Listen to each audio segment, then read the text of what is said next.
Hello foodies, welcome to my kitchen. இன்னைக்கு நம்ம சேனல்ல ரோட் சைடுல கிடைக்கிற மாதிரி ரெண்டு டேஸ்டியான ஈவினிங் ஸ்நாக் 10 நிமிஷத்துல வீட்ல எப்படி செய்யறதுன்னு பார்க்கலாம். ரொம்ப நல்லா இருக்கும். சோ வீடியோவை லாஸ்ட் வரைக்கும் பாருங்க. இந்த ரெசிபி செய்யறதுக்கு ஃபர்ஸ்ட் ஒரு கடாயில 5 டீஸ்பூன் அளவுக்கு ஆயில் சேர்த்துக்கலாம். ஆயில் நல்லா காஞ்ச உடனே இது கூட ஒரு 15 cloves of garlic தோலோட நல்லா crush பண்ணிட்டு சேர்த்துக்கோங்க. இது நல்ல golden color ஆகுற வரைக்கும் நம்ம இந்த ஆயில்ல ஃப்ரை பண்ணி எடுத்துக்கலாம். நம்ம போட்டு garlic நல்ல golden ஆயிடுச்சு. இது கூட இப்போ 1/4 கப் அளவுக்கு கடலைக்கொட்டை, 1/4 கப் அளவுக்கு கடலை, 3 காஞ்ச மிளகாய் and கொஞ்சமா கறிவேப்பிலை இது எல்லாத்தையும் சேர்த்து ஒரு 2 நிமிஷத்துக்கு மீடியம் ஹீட்ல இந்த ஆயில்ல ஃப்ரை பண்ணி எடுத்துக்கலாம். சேனல் ஃபர்ஸ்ட் டைம் பார்க்குறவங்க மறக்காம சேனல் சப்ஸ்கிரைப் பண்ணி பக்கத்தில் இருக்க பெல் ஐக்கன் கிளிக் பண்ணிக்கோங்க and ஆல் நோட்டிஃபிகேஷன் செலக்ட் பண்ணிக்கோங்க.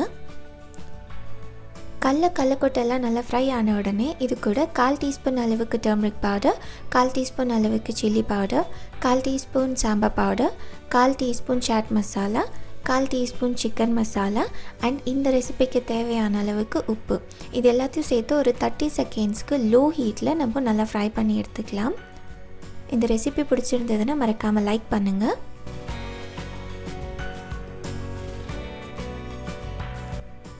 மசாலா போட்டு நல்லா ஃப்ரை பண்ணதுக்கப்புறமா இதில் ஒரு 2 கப் அளவுக்கு நம்ம கடலைப்பொரி சேர்த்துக்கலாம். இதை வந்துட்டு இப்போது ஸ்டவ் ஆஃப் பண்ணிவிட்டு இந்த மசாலா எல்லா கடலைப்பொரியிலையும் கோட் ஆகிற மாதிரி நல்லா மிக்ஸ் பண்ணி எடுத்துக்கலாம். இந்த மசாலா கடலைப்பொரி காரப்பொரி சூப்பராக ரெடி ஆகிடுச்சு. இதை நீங்கள் இப்படியே சாப்பிட்டாலே ரொம்ப டேஸ்டியாக இருக்கும். இல்லை கொஞ்சமாக ஆனியன் கட் பண்ணி போட்டு சாப்பிட்டாலும் ரொம்ப நல்லாயிருக்கும். இதை வந்துட்டு நீங்கள் 1 வீக் வரைக்கும் ஸ்டோர் பண்ணி வச்சுக்கலாம். அப்படி இல்லைனா இப்போ நான் காட்டுற மாதிரி பேல்பூரி மாதிரி கூட செஞ்சு சாப்பிடலாம். இந்த பேல்பூரி செய்கிறதுக்கு ஒரு மிக்சிங் பவுலில் 1/4 கப் அளவுக்கு ஆனியன், 1/4 கப் டொமேட்டோ, 1/4 கப் அளவுக்கு கேரட், 1/4 கப் அளவுக்கு கட் பண்ண குக்கம்பர் அண்ட் இது கூட கொஞ்சமாக சால்ட் அண்ட் 2 டீஸ்பூன் அளவுக்கு டொமேட்டோ சாஸ் எல்லாத்தையும் சேர்த்துட்டு நம்ம இதை நல்லா மிக்ஸ் பண்ணி எடுத்துக்கலாம். நல்லா மிக்ஸ் பண்ணதுக்கப்புறமா நம்ம ஃப்ரை பண்ண காரப்பொரி வந்துட்டு இதில் 1 கப் அளவுக்கு சேர்த்துக்கோங்க.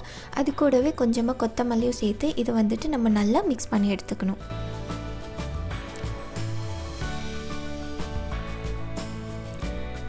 இதை வந்துட்டு நீங்கள் மிக்ஸ் பண்ண உடனே சர்வ் பண்ணிவிடுங்க. அப்போ தான் அந்த கடலைப்பொரியோட கிறிஸ்பினஸ் அப்படியே இருக்கும்.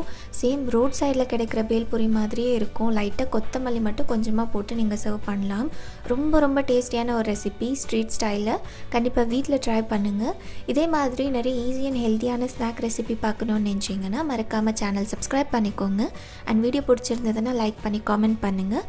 வேறு ஒரு ரெசிபியோட பார்க்கலாம். until then take care.